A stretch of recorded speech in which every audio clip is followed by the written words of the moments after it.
힘드신가 봐요. 어떻게 할만하세요? 자, 자꾸 상식적으로 자꾸 접근하시면 돼요. 이렇게 듣고 또 이제 집에서 한번 해보시고 이렇게 해서 반복해서 하셔야 됩니다. 자, 어디를 볼 거냐면 118페이지 보겠습니다. 지금까지는 이자율을 어떤 형태로 조정할 것인가 알아봤고, 이번에는 이제 원금이자를 갚아 나가는 방식. 원금이자 갚아 나가는 방식은 주요 원리금 상환 방식이다 해갖고, 요거는 해마다 꼭 물어봅니다. 어떻게 물어본다고요? 해마다 꼭 한 문제는 그 한 문제는 꼭 물어봅니다. 최근 10년 동안 한 번은 안 빼놓았습니다. 그리고 어떤 경우는요, 두 문제가 물어보는데 하나는 계산 문제 이게 물어보기도 합니다.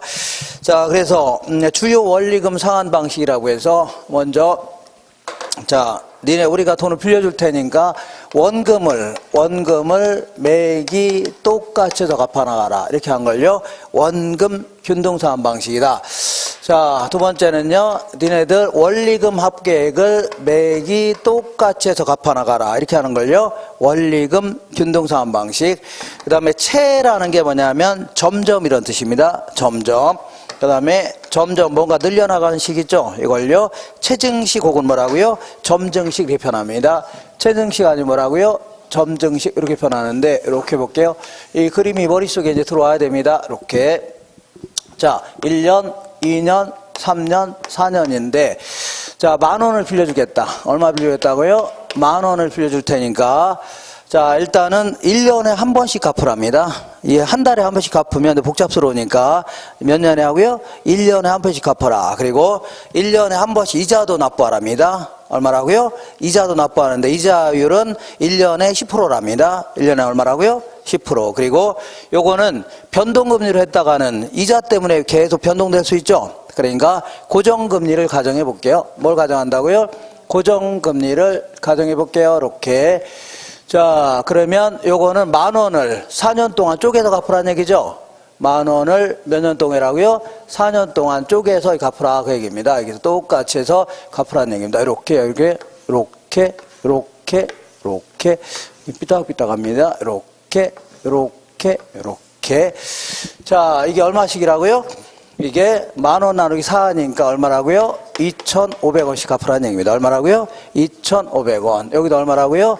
2,500원. 이렇게 원금을 매기 똑같이 갚으라는 얘기죠. 2,500원, 2,500원 이렇게. 그리고 항상 이자는 어디에 붙냐면 원금 중에 남아있는 금액 있죠. 여기 이자가 붙는 겁니다. 그런데 첫 해는 갚은 돈 있어 없어요? 없죠. 그러니까 10,000원에 대해서 1년 지났으니까 1년 치자 내야 되겠네요. 맞죠? 1년 치자. 10,000원에 대해서 1년 치자가 얼마라고요? 1,000원입니다. 1,000원 내야 되고. 자, 두 번째 볼게요. 두 번째는 10,000원에서 얘 갚았어 안 갚았어요? 갚았죠. 그러니까 7,500원 남았을 거 아닙니까? 7,500원에서 1년이 지났으니까 1년 치자 내야 되겠네요. 750원에 이자를 내야 됩니다. 자, 3년째는요. 3년째는 10,000원에서 얘도 갚았죠. 그러니까 이자는 점점 줄어듭니다. 이렇게. 그리고 원금 상환액은요, 항상 똑같습니다. 이렇게 해서 갚아나가는 이러한 방식을요, 원금 균등 상환 방식이라는 겁니다. 뭐라고요? 원금. 자, 이번에는 원리금 상환 방식은 10,000원을 빌려줄 테니까 매기 원금이자 합계액을 똑같이 해서 갚아나가라는 얘기죠. 이때는 이 저당상수라는 걸 사용합니다. 저당상수라는 이러한 공식이 있습니다. 연금의 현가계에서 뒤집어 놓은 거 있습니다. 요거. 그래서 아까 그 사례를 집어넣게 되면 정확히 한 3,155원씩 나옵니다. 얼마라고요? 3,155원씩 나옵니다. 자, 그러면 요거는 이렇게 보겠습니다. 이렇게 1년, 2년, 3년, 4년인데 우리가 10,000원을 빌려주겠다. 그래서 원금이자 합계액을 항상 3,155원씩 갚으라는 얘기입니다. 알겠죠? 원금하고 이자 합계액을. 여기서 주의해야 할 것은 얘랑 얘랑 합치니까 얼마요? 3,500원이죠. 그러니까 3,155원은요, 얘보다는 작게 출발합니다. 얘보다 뭐라고요? 작게 출발한다. 1년, 2년, 그 다음에 3년, 그 다음에 뭐라고요? 4년인데, 이렇게. 자, 3,155원이니까 한 요 정도로 하면 좋겠네요. 요 정도. 이렇게 할게요. 이게 얼마씩이라고요? 3,155원씩입니다. 이렇게. 자, 1년, 2년, 그 다음에 3년, 그 다음에 4년 이렇게 해서 이게 얼마씩이라고요? 3,155원씩입니다.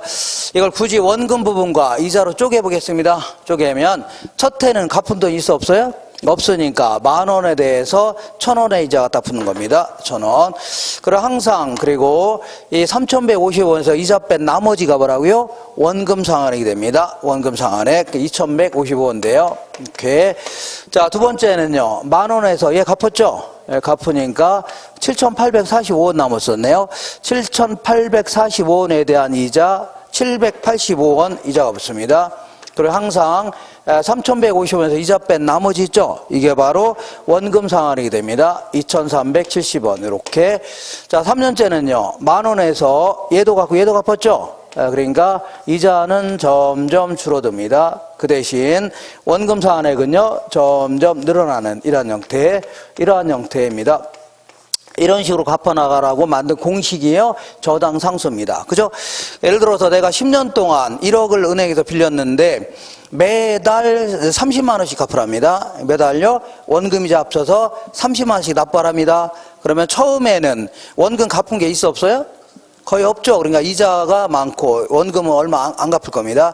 근데 시간이 감에 따라서 원금 갚아나가야 안 갚아요? 갚아나가니까 이자는 줄어들겠죠. 그 대신 원금 상환액은 많아지는 이러한 형태를요. 원리금 균등이라는 겁니다. 이자가 줄어든 대신에 원금은 자동적으로 늘어나는 형태 있죠. 이런 형태. 그 다음에 이제 체증식은 뭐 볼게요. 얘는 어떤 법칙에 따라서 갚아나가라. 그게 아니라 약속을 이렇게 하는 겁니다. 이렇게.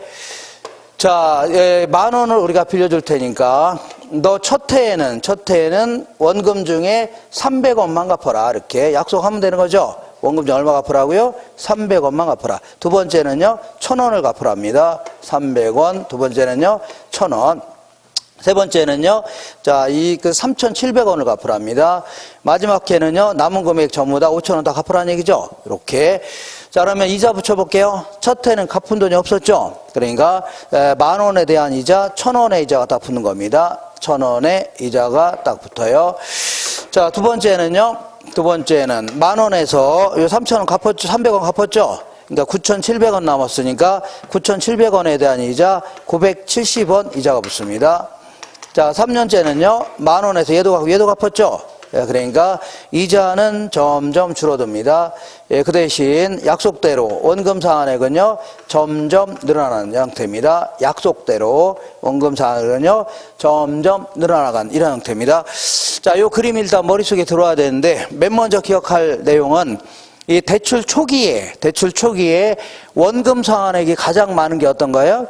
원금 균등입니다. 가장 작은 게 어떤 거예요? 체증식. 얘는 항상 중간입니다. 원리금 지불액도 마찬가지입니다.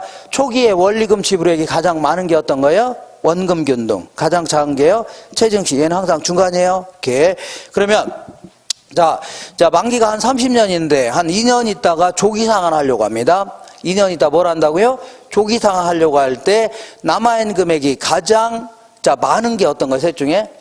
체증식입니다. 왜냐하면 1, 2년 동안 가장 적게 갚았죠. 그러니까 남은 금액이 가장 많을 수밖에 없네요. 그죠? 그래서 자, 그렇게 알고 계시고 얘는 아무래도 이제 만기가 한 30년이라면 말 따윈 때는 조금만 갚고 대리 달고 과장 달고 부장 달을 때 많이 갚는 게 좋죠. 이렇게 해서 아무래도 젊은 소득층에게 적합하다 이렇게 표현합니다. 어디라고요? 젊은 소득층이 적합한데, 자, 문제는 은행 입장에서 볼게요. 은행 입장에서는 얘 같은 경우는 초창기 때는 거의 원금은 거의 안 갚고 이자만 납부하는 거죠. 그잖아요. 그러다 보니까 한 20년 정도 지났다 치자. 30년 중에 20년 정도 지났다 하더라도 아직 못 갚은 돈이 많을까요? 적을까요?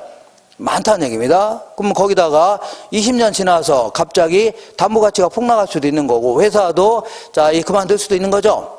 그죠? 소득이 없을 수 있는 거 아닙니까? 그러면 그때 은행이 설사 못 받게 되면 크게 손해볼 수 있다는 얘기입니다. 그잖아요. 그래서 이 셋 중에서 이 원금 회수 오염이 상당히 큽니다. 이렇게.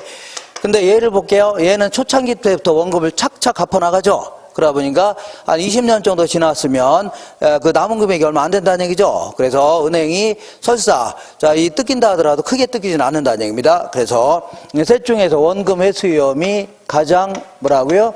작다 해줍니다. 그리고 얘는 항상 중간입니다. 뭐든지 뭐라고요? 중간이에요.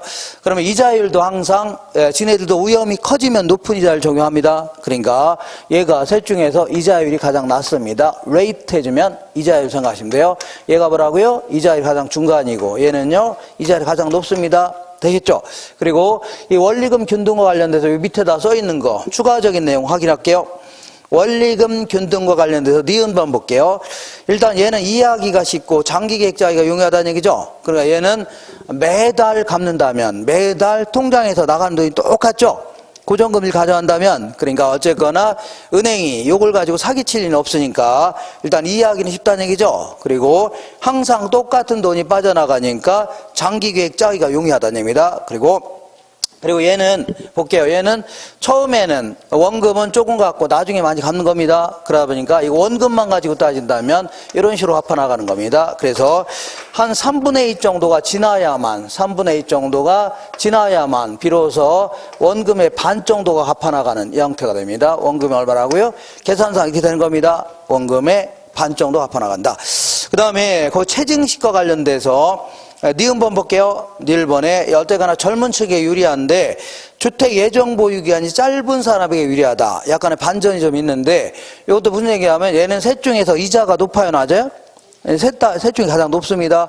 거기다가 얘는 초창기 때는 원금은 거의 안 갚고 이자만 납부하는 거죠. 그러니까 전액에 대해서 계속 이자만 납부하는 겁니다. 그러다 보니까 상당히 은행 좋은 일 시키는 겁니다. 근데 거기다가 또한 만약 변동금리로 빌렸다가 갑자기 이자가 굉장히 커질 수 있죠. 그럼 못 갚을 가능성도 굉장히 커집니다. 그러다 보니까 젊은 층에게 자칫 뭐가 될 수 있다고요?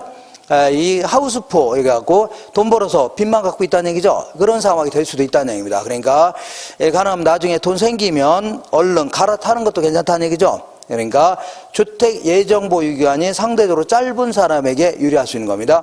그 다음에 자, 부의 상환이라는 거는 얘기하지만, 여기 이제 첫 해에는 원금이자 합쳐서 600원만 갚으랍니다. 원금이자 합쳐서 얼마라고요? 600원. 그러면 첫 해 이자가 1000원인데, 이거는 이자도 못 받은 거죠, 은행 입장에서는. 그죠? 뭐 이렇게 할 수도 있습니다. 그럼 이자를 요 400원 못 받은 거, 이거를 쟤네들이 손에 불려나요? 손에 안 불 겁니다. 요거는 원금에 가산되는 겁니다. 어디라고요? 원금. 그러니까 오히려 원금이 커질 수도 있겠네요. 갚기는커녕 뭐라고요? 원금이 커질 수 있다는 얘기죠. 이걸요 부의 상환이라는 겁니다. 상환하기는커녕 거꾸로 원금이 늘어났다는 얘기입니다. 이걸요 부의 상환이라는 겁니다. 뭐라고요? 부의 상환. 자, 이렇게 해서 정리하시고, 그 다음에 뭐, 이렇게, 그러니까 처음에는 이제 아무래도 이제 300원. 이런 게 일반적입니다. 300원 갚고, 1000원의 이자를 납부하라. 이렇게. 자, 여기 이제 이 세 가지를 이제 비교해 가면서 자주가 아니라 해마다 물어보니까 정리해 두셔야 됩니다. 자, 이번에 이런 얘기를 해볼게요. 오른쪽에 기타 잡다한 방식이 있는데, 자, 우리가 4년 동안 돈을 1,300만 원을 빌려주겠다. 자, 얼마라고요? 300만 원 빌려줄 테니까 600만 원은 매달 이런 식으로 원금도 갚고 이자도 갚으랍니다. 나머지 700만 원은 이자. 그러니까 이 600만 원은 4년 지나면 갚을 게 하나도 없죠. 근데 얘는요, 자, 이자만 납부하랍니다. 뭐라고요? 이자. 그러면 4년 지나면 700만 원 그대로 남아있죠? 요거 어떻게 해요? 요거 한꺼번에 갚든지 아니면요 만기를 연장하든지 해야 되겠죠? 이렇게 하는 걸요 부분 원리금 상환 방식이라는 겁니다. 뭐라고요? 부분 원리금 상환 방식. 그리고 이제 정부 지원 저당이 아닌 형태는 이런 식으로 많이 빌려주는데 8천만 원을 빌려줄 테니까 4년 동안 매달 이자만 납부하랍니다. 뭐라고요? 이자. 그러면 4년 지나면 8천만 원 그대로 남아있는 거죠? 그럼 이거 어떻게 해요? 이거 한꺼번에 갚든가 해야 되는데 돈이 많은 사람이 아니 갚을 수 있겠죠? 근데 돈이 없는 사람은요 어떻게 해요? 어떻게 할 수 없네요. 집을 팔든가. 뭐라고요? 집을 팔아 갚든가 아니면요 네 맘대로 해라 나올 수밖에 없죠. 배째라 나올 수밖에 없네요. 그러면 배째라 이렇게 나온다면 은행은 어떤 조치를 취해야 하네요? 은행 어떻게 해요? 뭐 어떻게 하겠죠. 그러니까 만기를 뭐 연장해 준다든가 아니면 경매로 넘기든가 이렇게 하겠죠. 어떤 조치를 취할 겁니다. 이런 식으로 하는 걸요 이자 매월 상환 방식이라는 겁니다. 뭐라고요? 이자 매월. 그리고 항상 자 상환 비율, 잔금 비율 할 때는 원금만 가지고 따지는 겁니다. 뭐라고요? 원금. 그래서 10,000원 중에 자, 이 3,000원을 갚았다. 그러면 30%를 뭐라고요? 상환 비율. 그 다음에 7,000원 남았다. 이걸 뭐라고요? 잔금 비율. 항상 원금만 가지고 따지는 겁니다. 원금만. 그럼 요걸 한번 가정해 볼게요. 요거를 가정한다면, 자, 상환 비율 계산해 볼게요. 무슨 비율이라고요? 상환 비율은 원금 10,000원 중에 1년 지났습니다. 1년 후 1년이 지났다. 그러면 10,000원 중에 원금 2,150원 갚았죠? 맞지 않나요? 그러면 계산하면 0.215, 21.5% 갚았다는 얘기입니다. 21.5. 그러면 잔금 비율 계산해 볼게요. 잔금 비율은 요거는 10,000원 중에 1년 지났을 때 7,845원 남았을 거 아닙니까? 10,000원 중에 2,150원 갚았으니까 얼마라고요? 7,840원. 그러면 계산하면 0.7845가 됩니다. 뭐라고요? 0. 그러면 78.45% 남았다는 얘기 아닙니까? 근데 얘는 1 빼기 0.215 해도 되겠죠? 그래도 이거 나오는 거 아닙니까? 이거 나오죠? 그러니까 1 빼기 상환 비율하면 잔금 비율, 1 빼기 잔금 비율하면요 상환 비율 나오는 겁니다. 이렇게 당연한 거 아닙니까? 당연한 거고. 자, 다만 요 잔금 비율을 자 아주 어렵게 설명해 볼게요. 잔금 비율을 어떻게 설명한다고요? 매우 어렵게 설명해 볼게요. 매우. 자, 볼게요. 요게 1년, 2년, 3년, 4년인데 약간 좀 까탈스럽습니다. 10,000원을 빌려줄 테니까 매년 3,150원씩 갚으랍니다. 여기에는 이자도 포함되어 있다고 했죠, 아까? 3,155원에는 이자도 포함되는 거죠? 그러면, 자, 요 10,000원은, 여기서 이자를 쏙 빼낸 게 10,000원이네요. 그죠? 이자를 쏙 빼낸 게 10,000원이요. 그러니까, 요 10,000원은 원금이고, 10,000원은 뭐라고요? 원금이고, 요거는 1년 지난 상태에서 남아있는 금액을 잔금이라는 겁니다. 남아있는 거 뭐라고요? 잔금. 그러면, 여기서 3,155원에다가 곱하기 연금의 현가계수를 곱하게 되면 기간은요 4년짜리 현가계수를 곱하게 되면 이자가 쏙 빠진 10,000원이 나옵니다. 10,000원이 나와요. 그럼 1년 지났습니다. 1년 지났으면 요거 이제 요 상태죠. 요 상태인데 요 금액에는 이자가 포함돼서 포함이 안 됐어요. 포함됐으니까 이자를 쏙 빼낸 게 1년 지난 시점에서의 잔금액이 됩니다. 그러니까 3,155원 곱하기 뭐라고요? 연금의 현가계수. 자, 남은 기간은 몇 년이라고요? 3년짜리 있죠? 잔여기간 요거 계산하면 잔금액이 나옵니다. 그러면 이렇게 계산하면 되는데 얘는 얘랑이랑 똑같은 거니까 약분해도 되겠네요. 결과적으로 대출 전 기간 동안의 연금의 현가계수분의 남은 기간 동안의 연금 현가계수 이렇게 어렵게 설명했네요. 무지막지하게 어렵게 설명했네요. 이렇게.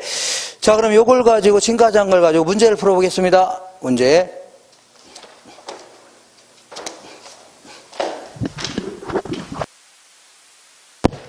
자, 어디를 볼 거냐면 문제집.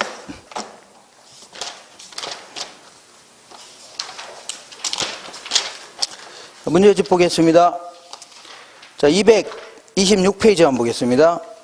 227페이지. 문제가 많으니까. 227페이지에 2번 볼게요. 2번.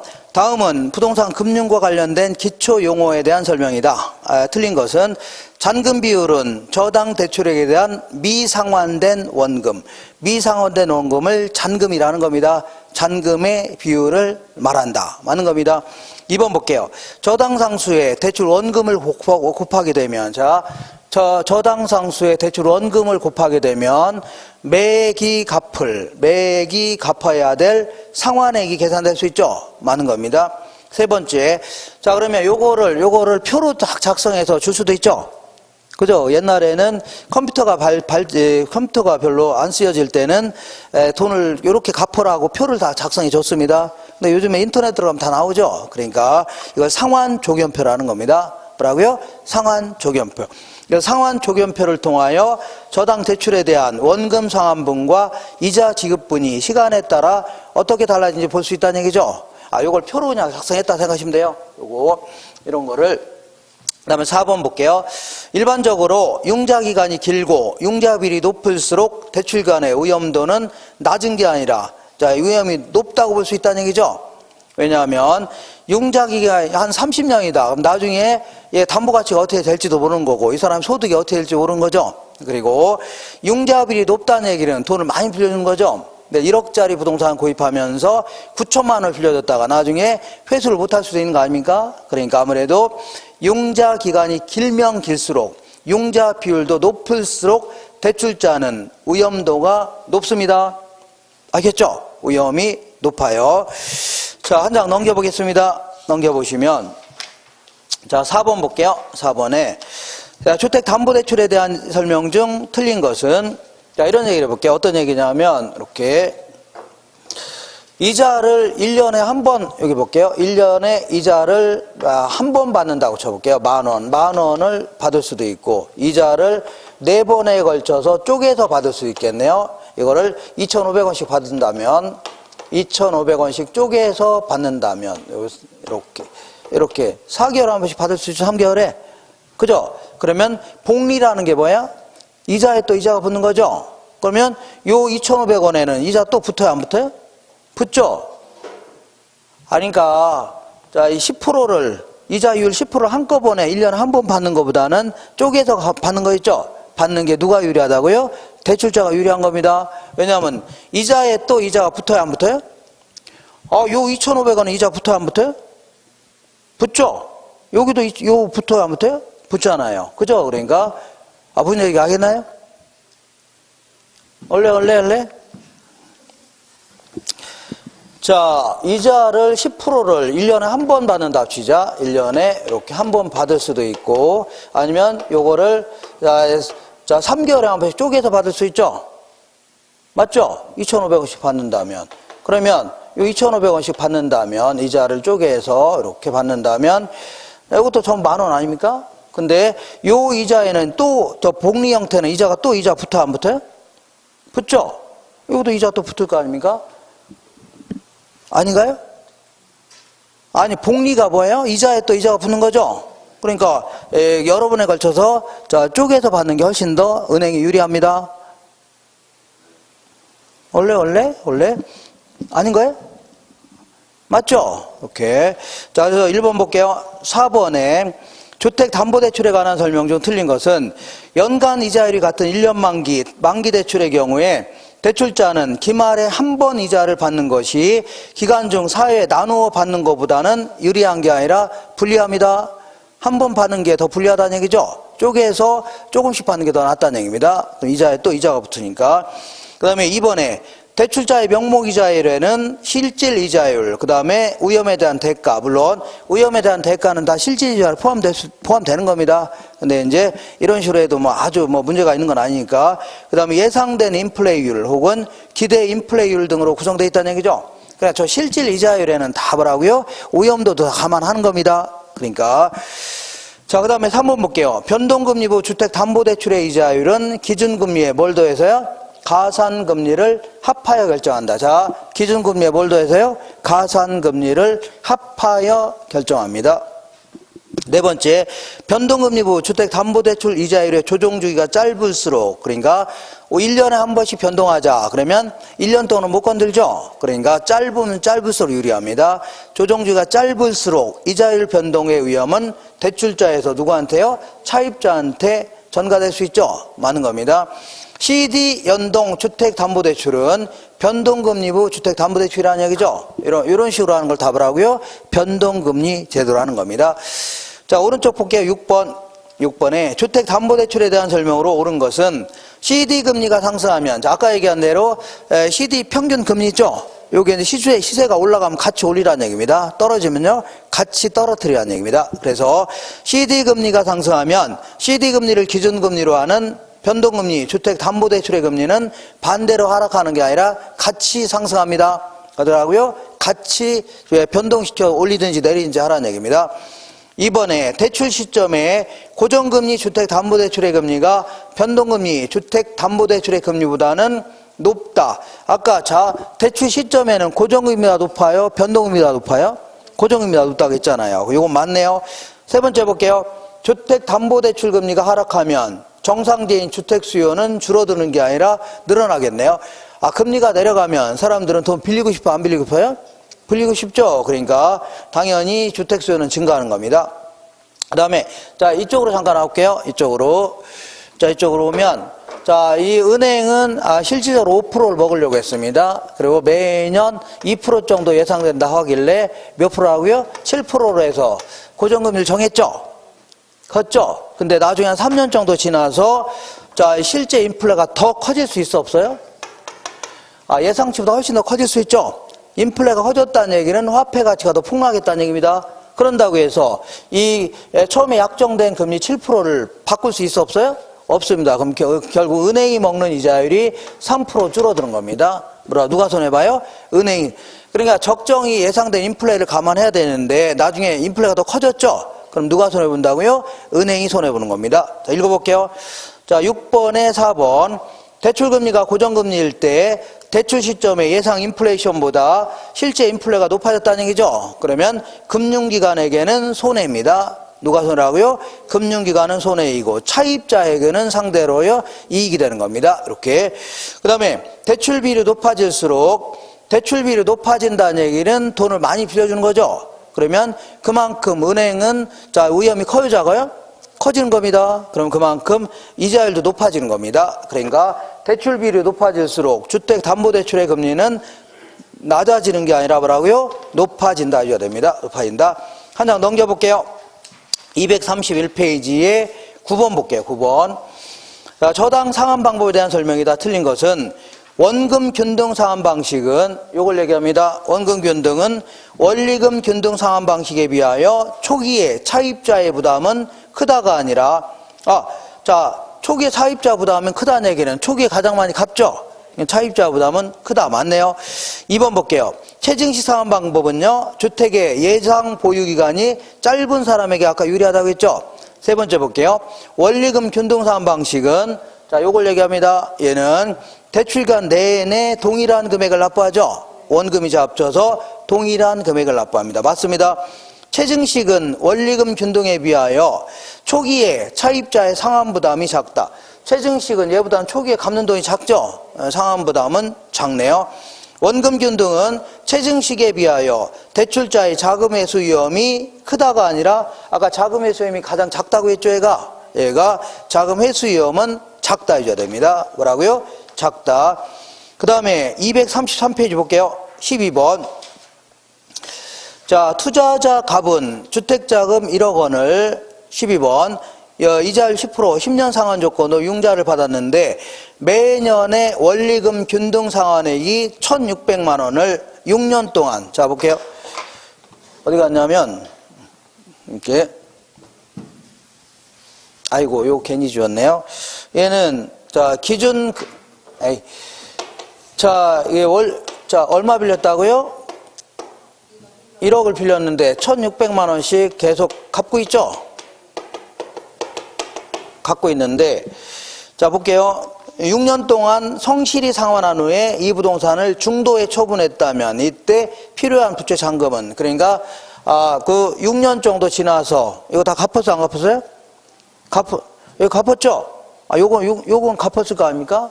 그러면 남아있는 금액이 4번 남았죠? 4번 남았죠? 요 금액에는 이자가 포함돼서 포함이 안 됐어요? 포함됐으니까 이자를 쏙 빼낸 게 6년 지난 시점에서 잔금액이 되는 겁니다. 그럼 아까처럼 1,600만 원 곱하기 연금의 현가계수, 연금의 현가. 남은 기간이 몇 년이라고요? 4년 남았잖아요. 4년짜리. 그래서 정답은 4번입니다. 1,600만 원 곱하기 연금의 현가계수. 남은 기간이 얼마라고요? 4년짜리를 곱해줘야 됩니다. 그래야지 잔금액이 나옵니다. 이거 약간 어렵네요. 자, 아까 한 거죠? 239페이지 한번 보겠습니다. 몇 페이지라고요? 239페이지. 자, 10번 볼게요. 10번. 찾으셨나요? 다음 같은 자료에 주택 저당 대출에 관한 설명 중 옳은 것은 자, 여기 이제 계산 문제가 이제 나오는데 일단 대출 금액은 1억 2천인데 대출 형태는요 매월 원금 균등 상환 방식이랍니다. 대출 만기는요 20년이래요. 대출 이자는 10%인데 고정금이랍니다. 그러니까 얘를 계산할 때는 자 매기 갚을 원금액을 먼저 계산해야 됩니다. 매기 갚을 원금액. 그러면 1억 2천 빌렸죠? 몇 년 동안 갚기로 했어요? 20년 동안 갚기로 했는데 얘는 매달 갚기로 했어요? 매년 갚기로 했어요? 매달이죠? 그러니까 1년은 몇 달로 돼 있어요? 12달로 돼 있잖아요. 그죠? 그 계산하면은 240개월로 나눠야 됩니다. 240개월로 나누면 50만 원입니다. 그러니까 매월 갚는 돈은 얼마씩이라고요? 50만 원씩입니다. 원금은 얼마라고요? 50만 원. 그리고 항상 이자는 자, 원금 중에 남아있는 금액에 붙습니다. 원금 중에 남아있는. 그러면 근데 첫 해는 갚은 돈 있어 없어요? 없죠. 그러니까 요 조심하세요. 이자율은 몇 프로라고 했어요? 10%라고 했는데 요 10%는 말이 없으면 연이자를 얘기합니다. 뭐라고요? 연이자. 요거를 12개월로 나눈 게 한 달치 이자입니다. 뭐라고요? 12개월. 그래서 계산할 때는 0.1 나누기 12 곱하기 1억 2천 해주면 됩니다. 그러면 얼마냐면 자 100만 원이 될 겁니다. 얼마라고요? 100만 원. 자, 그래서 1번 볼게요. 1번. 첫 해 불입할 원리 금액은 100만 원이 아니라 150만 원입니다. 얼마라고요? 150만 원.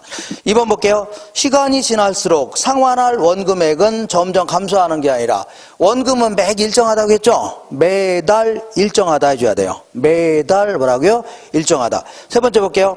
만약에 이게 원리금 균등상환 조건이라면 첫 해는 예부 단위가 작겠죠? 적다. 그러니까 원리금 균등상환 조건이라면 첫 해 원리금 지불액은 위의 대출 조건보다는 작겠네요. 예부 단위가 작겠죠? 첫 해. 네 번째 볼게요. 위와 같은 조건의 경우에 대출 시점에서 변동금리를 적용한다면 이자율은 일반적으로 10%보다는 자 변동금리는 고정금리보다는 일반적으로 낮다고 했죠?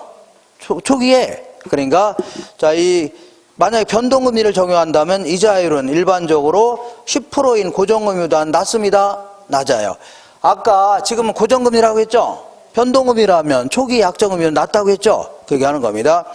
그 다음에 자 거기 대출 시점이니까. 그리고 5번 볼게요. 점증상환 방식의 조건이라면 자 이 조건이라면 만기에 가까울수록 원리분 지불액은 위의 대출 조건보다는 많겠죠? 얘는 만기로 갈수록 많이 갚는 거 아닙니까? 많겠네요. 이렇게 돼서 오고 10번 종합적으로 한번 물어볼 수 있는 문제네요. 종합적으로 이렇게 해서 이 정도 정리하시고 또 풀어볼까요? 자, 이런 거 지금 제가 푸는 문제 있죠? 이런 거 알고 있다는 얘기는 상당히 많이 풀고 있다는 얘기입니다. 상당히 뭐라고요? 풀고 있다. 자, 이렇게 해서 자 이자율과 관련된 얘기 그 다음에 뭐라고요? 잠깐 지울게요.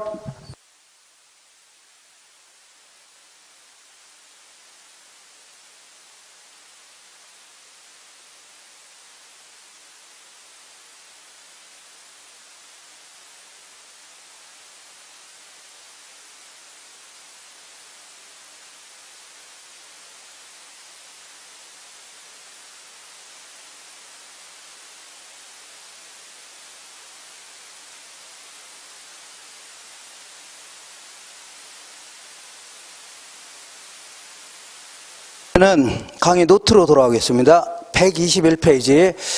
자, 부채금융 중에 마지막으로 유동화 제도 알아볼게요. 유동화라는 게 뭐냐면 자, 그 당장 현금화 시킨 거 있죠? 유동성이 강한 현금으로 당장 바꿔치기 하자 하는 걸요. 유동화 시킨다 이렇게 표현합니다. 자, 이 동탄 신도 시점에 신한은행이 딱 입점했는데 이렇게 어떤 은행이라고요? 신한은행이 딱 입점했습니다. 그러면 이제 주택을 구입하려는 소비자한테 이렇게 돈을 딱 빌려주게 되면 자, 두 가지 권리가 딱 생깁니다. 일단은 돈을 빌려줬으니까 당연히 원금을 받을 권리도 있고 이자도 받을 권리가 있어 없어요? 있죠. 이거를요 원리금 수취권 해줍니다. 근데 요거는 요 사람한테만 청구할 수 있는 권리입니다. 사람에 대한 어떤 특정인에 대한 권리이기 때문에 이걸요 채권이라는 겁니다. 뭐라고요? 채권. 근데 이 사람이 만약 돈 안 갚는다 그럴 경우는 담보로 잡은 부동산을 팔아서 남들보다는 우선해서 회수할 수 있는 권리를 저당권 해줍니다. 뭐라고요? 저당. 이거는 물건을 팔아서 회수할 수 있는 권리 아닙니까? 물건에 대한 권리이기 때문에 누구한테도 대항할 수 있는 겁니다. 물건에, 사람에 대한 권리가 아니라 뭐라고요? 물건 자체에 대한 권리. 그렇기 때문에 이걸 물권이다 해줍니다. 뭐라고요? 물권. 어쨌거나 이제 두 가지 권리가 딱 생기는데, 자, 신한은행 동탄 제2신도시 지점에 신도시가 생긴다고 하길래 입점했는데 100억을 예금 받아서 아파트 구입자들 100명 있죠? 100명한테 돈을 딱 빌려주고 났더니 더 이상 할 일이 없는 겁니다. 왜냐하면 한 5,000명 정도가 와서 돈 빌려달라고 하는데, 빌려줄 돈이 있어 없어요? 없습니다. 왜냐하면 돈을 한번 빌려주고 나면 10년이고 20년에 걸쳐서 장기간에 걸쳐서 회수하는 거 아닙니까? 근데 우리가 예금할 때 무슨 1억씩 예금하고 이러진 않겠죠? 그죠? 그러니까 항상 돈이 똑 떨어진다는 얘기입니다. 무지막지하게 많은 사람이 와서 돈을 빌려달라고 하는데 빌려줄 돈이 있어 없어요? 없다. 이런 걸요, 유동성 위험이다. 이거 돈이 똑 떨어지는 위험을 뭐라고요? 유동성 위험이다. 그래서 이런 위험에 직면하는데, 자, 이 어떻게 돈을 조달할 수 있는 방법이 없냐? 이렇게 해볼게요. 여기가 뭐가 있냐면, 여기가 이제 투자자는 투자자인데, 우리나라에서는 기관 투자자가 참여합니다. 우리나라 뭐라고요? 기관. 그러니까 투자자는 투자자인데 기관의 성격으로 투자한다는 얘기죠. 대표적인 게 이제 생명보험사인데, 자, 얘네들은 우리 같은 사람한테 보험료 받아요, 안 받아요? 받죠? 받아갖고서 금고에 쌓아놓고 있는 게 아니라 요걸 주로 이제 주식에 주로 많이 투자합니다. 그 돈을 불리는 겁니다. 이런 걸 뭐라고요? 기관 투자자입니다. 그리고 우리 주변에 미래에셋 이런 거 있어 없어요? 삼성 자산운용, 한국투자신탁 이런 거를 투자신탁사다, 투신사라 하는데, 얘들은 우리 같은 사람들 돈을 모읍니다. 모아서 이제 이 돈 가지고서 주식에 투자합니다. 뭐라고요? 주식 이런 거를요, 기관 투자자다. 기타 연기금이라든가 종합금융사라든가 은행도 무조건 대출만 해주라 이런 건 아닙니다. 때로는 주식에 투자할 수도 있습니다. 이런 경우는 다 뭐라고요? 기관 투자자 성격이 있는 겁니다. 이렇게. 근데 얘네들은 반드시 주식에만 투자해라 이런 법은 없습니다. 나중에 하겠지만 어쨌거나 돈 달 만한 건 다 투자할 수 있는 겁니다. 뭐 달러에 투자할 수 있는 거고, 엔화 아니면 채권에 투자할 수 있는 거고, 아시겠죠? 그리고 때로 영화 만드는 데 투자할 수도 있는 겁니다. 부동산에 투자할 수 있는 거고, 어쨌거나 자, 돈 될 만한 건 다 투자할 수 있는데 얘들한테 이 권리를 한번 팔아보자. 그러니까 원리금 수취권과 저당권을 팔아보자. 그러면 얘들이만 사줄 수만 있다면 돈이 들어와 안 들어와요? 돈이 들어올 거 아닙니까? 그러면 이 돈을 또 다른 아파트 구입하는 사람들 또 빌릴 수 있어 없어요? 있죠? 그러면 또 뭐가 생겨요? 원리금 수권 저당권 생기죠? 그럼 이 권리를 또 파는 겁니다. 그럼 또 돈이 생겨 안 생겨요? 생기네요. 그래서 이 돈을 또 빌려주는 겁니다. 그럼 또 뭐가 생겨요? 원리금 수권 저당권 생기죠? 그러면 이 권리를 또 파는 겁니다. 그럼 또 돈 생기죠? 그러면 또 빌려주는 겁니다. 뭐 이런 식으로 하게 되면 한정된 자원, 아까 100억 가지고 무수히 많은 사람 있죠? 이런 사람한테 돈을 빌릴 수가 있는 겁니다. 이론적으로. 이렇게 한 걸요, 대출채권의 유동화 제도다. 저당권의 유동화 제도. 자, 아니면 그 대출의 유동화. 다 똑같은 표현입니다. 자, 그러니까 자, 이 한 번 돈을 빌려주면 장기간에 걸쳐 묶여있는 채권 있죠? 요거를 팔아치우면 바로 돈 돼야 한대요? 또 이걸 유동화 시킨다 이런 겁니다. 유동성이 강한 현금으로 바꿔치기 하는 걸 뭐라고요? 유동화 시킨다 해줍니다. 근데 문제는 얘들이 사줘야 되는데 안 사줬다는 얘기죠? 뭐하러 삽니까? 뭐 살 데가 없어 이런 거 삽니까? 그러니까 신한은행이 납니다. 신한은행이 뭐라고요? 난데 내가 얘한테 돈을 빌려주고 나면 뭐가 생겨요? 원리금권 저당권 생기죠? 그러면 이 권리를 돈 받고 다 팔아치운 겁니다. 다 팔아치운 거예요. 그죠? 그러니까 얘가 담보대출 해준 거예요. 누가요? 얘가. 근데 그리고 나는 쏙 빠지겠다 그런 얘기입니다. 어떻게 빠진다고요? 쏙. 근데 문제는 내가 완전히 빠질 수 있나요? 완전히 빠질 수 없는 게 얘와 얘는 아는 사이 모르는 사이예요? 모르는 사이인데 얘가 여기 가서 돈 갚을 수는 없는 거죠. 그러니까 나는 중간에 서서 들어온 돈만 전달만 해주겠다는 얘기입니다. 그러니까 얘가 원금이자 갚으면 그냥 넘겨주겠다는 얘기죠. 근데 전액을 다 넘겨주면 돼야 한대요? 그럼 얘는 뭐 먹고 삽니까? 얘도 삥을 뜯고 넘겨줍니다. 뭐라고요? 삥. 수수료였죠? 삥 뜯고 넘겨. 얘도 남는 게 있어야 될 거 아닙니까? 그리고, 자, 얘는 단기 대출이에요? 장기 대출이에요? 장기 대출이라고 있죠? 그러니까 1억짜리 부동산을 구입한 사람들한테 최대 7천만 원까지 빌려줬다고 치자. 근데 나중에 한 5년 정도 지나서 옆에 장래시장이 들어왔습니다. 뭐가 들어왔다고요? 장래시장이 들어와서 담보가치가 폭락했다는 얘기죠. 그래서 돈을 잘 갚으면 상관없는데 회사도 그만두게 된 거예요. 그러면 돈을 못 갚으니까 은행에서는 가만히 있지 않아요?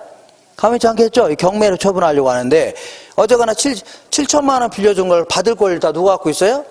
얘가 갖고 있는 겁니다. 근데 경매 처분했더니, 경매로 처분했더니 3천만 원 들어온 겁니다. 얼마 들어왔다고요? 3천만 원. 그죠? 그럼 3천만 원 회수했죠? 그러면 3천만 원 넘겨주면 되겠네요. 아, 얘가 담보대출 해준 거라고 했죠? 그러니까 얘가 이런 손해날 걸 해야 안 해요? 뭐하러 합니까? 투자할 데가 없어 이런 거 투자합니까? 그죠? 그래서 요거는 전혀 실속이 없었습니다. 그래서 지금부터는 이제 IMF에서 벗어나기 위해서 나온 제도들인데, 이렇게. 자, 이 IMF 때는 뭐, 이게 A라는 기업은 B라는 기업한테 외상으로 물건 파는 거죠? B는 C한테 외상으로 팔고, C는요, 대기업들한테 이제 외상으로 팔고 했는데, 97년 1월 달부터 한보철강이 망하기 시작하면서, 뭐, 기아라든가 혜태, 산미, 아니면요, 진도, 진로, 뉴코아 막, 줄줄이 다 망했다는 얘기죠? 그러니까 얘들이 망하니까, 줄 돈 있어 없어요? 없고, 얘도 못 주는 거죠? 얘도 못 주는 거, 은행 돈도 못 갚는 거 아닙니까? 이런 걸요, 연쇄부도라는 겁니다. 뭐라고요? 연쇄부도. 그래서 국민경제가 박살이 날 지경인데, 자, 이 당시에 이렇게, 이 정부에서 98년도에 자산 유동화에 관한 법률에 따라서 ABS라고 해서 자산 유동화 증권이라는 겁니다. 뭐라고요? 자산 담보증권이라 하는데, 이런 거를 발행한 적이 있었습니다. 근데 이거는 별 효과를 못 봤습니다. 뭐라고요? 효과를 못 봤어요. 그래서 이 당시에, 자, 주택 경기가 최악이었는데, 무슨 경기라고요?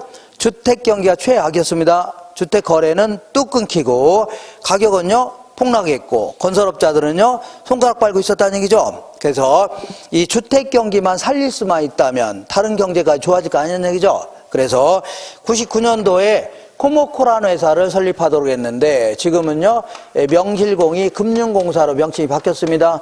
뭘 바뀌었다고요? 금융공사. 그러니까 요 제도는 실패했으니까 요거는 이제 지울게요. 금융공사라.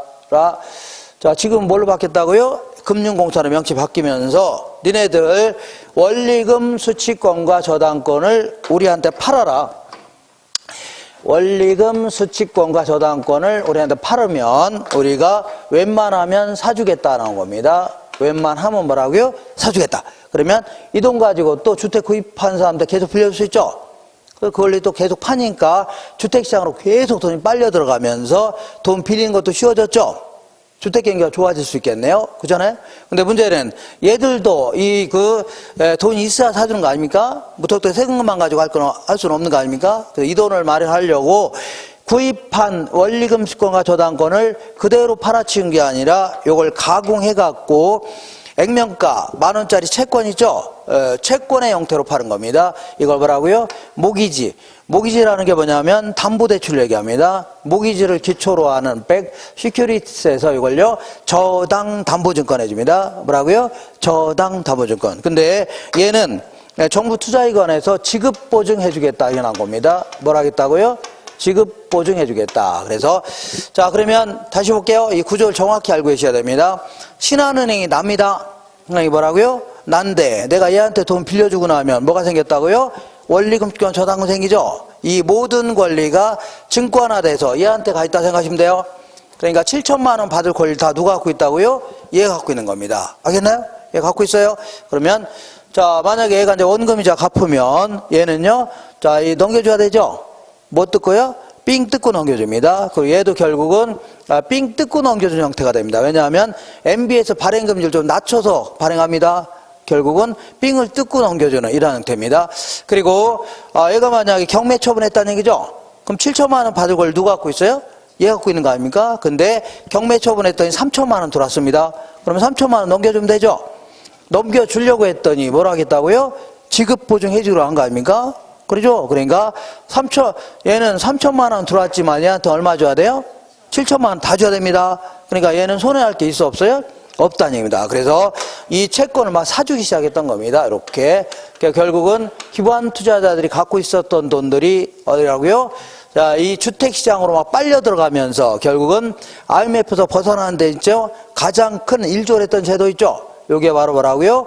MBS 제도입니다. 아셨죠? MBS. 자, 지금부터 애초에 이렇게 돈을 빌려주는 시장을 뭐라고요? 1차 저당시장 해줍니다. 그리고 저당 채권이 유통되는 이러한 시장을요, 2차 저당시장 해줍니다. 그리고 요거를 1차 저당 시장의 대출자라 해서 1차 저당 대출자 이렇게 표현합니다. 요거는 2차 시장의 대출자라 해서 뭐라고요? 2차 저당 대출자 이렇게 표현합니다. 그래서 요 구조 자체를 가끔 물어보니까 정리하셔야 됩니다. 우리 121페이지 맨 아래 볼게요. 맨 아래. 자, 맨 아래에서 다섯 번째 줄 1차 저당 시장. 1번 볼게요. 저당 대부를 원하는 수요자와 저당 대부를 제공하는 금융기관 사이에서 이루어진 시장. 그러니까 애초에 돈을 빌려주는 시장을요, 1차 저당 시장이 줍니다. 그러면 이 신한은행은 이 돈을 빌려줬으면 뭐가 생겨요? 원리금권 저당금 생기죠? 요걸 갖고 있어야 이자를 받는 거 아닙니까? 은행의 주 업무가 뭐예요? 은행은 싼 이자로 돈 빌려서 비싼 이자로 빌려주는 거죠? 이자 받는 게 주목적인데, 비정하죠? 그러니까 얘네들은 그냥 이 권리 갖고 있으면서 이자를 받을 수도 있는 겁니다. 다만, 대출 자원이 부족할 때에 대한 팔으라는 얘기지, 무조건 팔으라는 얘기는 아닙니다. 이렇게. 그래서 1차 저당 대출자들은 2번 볼게요. 이자 수입을 목적으로 저당을 자신들의 자산 포트폴리오, 자산 집합의 일부로 보유하기도 하고 2차 저당 시장에서 그들이 설정한 저당을 팔고 필요한 자금을 조달할 수 있다는 얘기죠. 그 다음 한 장 넘겨볼게요. 2차 저당 시장, 요걸 얘기합니다. 요거는 1차 대출기관과 우리나라에서는 기관 투자자들이 참여합니다. 기관 투자자들 사이에 저당을 사고 파는 시장, 이걸요 2차 저당 시장이 됩니다. 그러면 2차 저당 시장은 우리나라에서는 이렇게 금융공사가 특수한 목적으로 생긴 회사입니다. 뭐라고요? 특수한 목적으로 만든 회사인데, 특수 목적 회사 혹은 특별 목적 회사, 스페셜 퍼포스 컴퍼니라는 겁니다. 특수 목적 회사를 통하여 투자자로부터 자금을 조달하여 주택자금을 대출기관에 공급해 주는 시장이 있죠. 결국은 MBS 팔으면 돈 세죠. 이거를 이런 데 구입하는 데만 쓰니까 결국은 주택시장으로 자금을 공급해 주는 시장입니다. 자금을 뭐라고요? 공급해 주는 시장.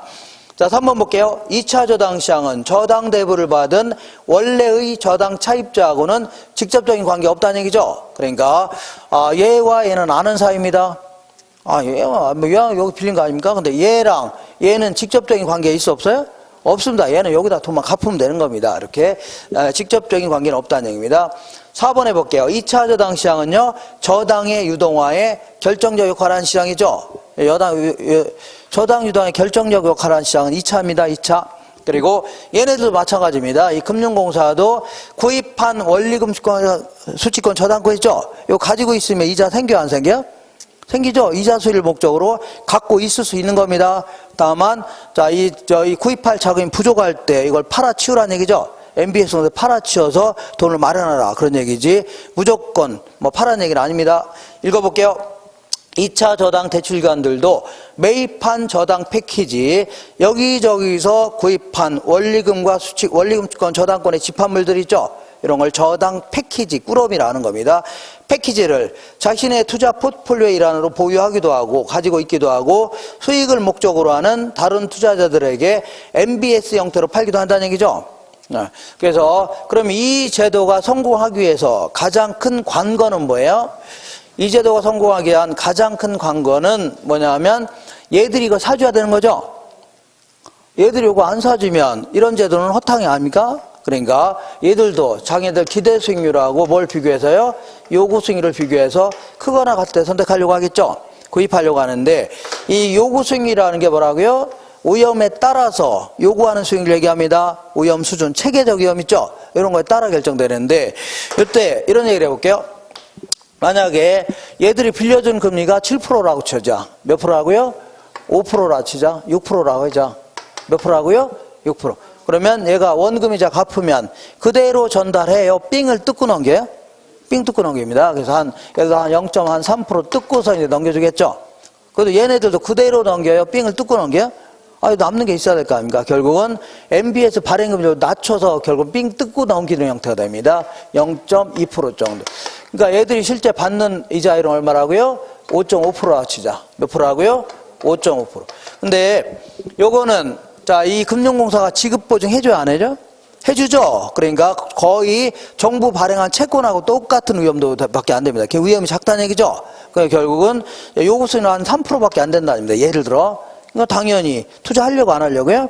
하려고 하겠네요. 그죠? 이렇게. 여기서 하나 더 기억할게. 요거를, 자, 담보대출 금리가, 뭐라고요? 담보대출 금리가 뭐보다 높아야 돼요? MBS 발행금리보다 높아야 됩니다. 그래야지 중간에 뺏쓰는 돈 있어야 될 거 아닙니까? 중간에 삥을 뜯어야 안 뜯어야 돼요? 삥을 뜯기 위해서는 얘보다 높아야 돼요. 이렇게 해서 요거 자 알아봤고, 잠깐만 쉬었다가 자 이 금융공사 역할 좀 알아볼게요. 잠깐 쉬겠습니다.